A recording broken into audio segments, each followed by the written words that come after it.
যদি কোনো মুসলমান দাড়ি রাখে তাহলে মানুষ ভাবে দাড়ি তার ক্ষতি করতে পারে।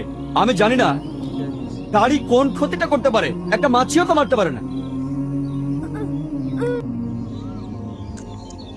একটা টুপি কি ক্ষতি করতে পারে? কেউ কোনো অস্ত্র নিয়ে ঘুরে বেড়াচ্ছে, তাকে অ্যারেস্ট করুন, ভালো কথা।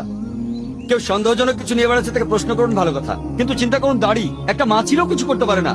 আর যদি ভালো করে দেখেন, বেশিরভাগ ধর্মেরই ধার্মিক লোকদের দাড়ি আছে। যীশু খ্রিস্ট, যিনি ইসলাম ধর্মেরও একজন নবী, আবার অনেক খ্রিস্টানেরাই উনাকে মনে করে তাদের সৃষ্টিকর্তা, উনারও দাড়ি ছিল। সব সাধু সন্ন্যাসীদেরও দাড়ি আছে। বেশিরভাগ ধর্মে গুরুত্বপূর্ণ লোকদের, মানে বেশিরভাগ ধার্মিক লোকদের, যদি ধর্মগুলো একটু ভালো করে দেখেন, উপরের সারির দিকে তাদেরও দাড়ি আছে। তাহলে দাড়ি থাকলে সমস্যা কি?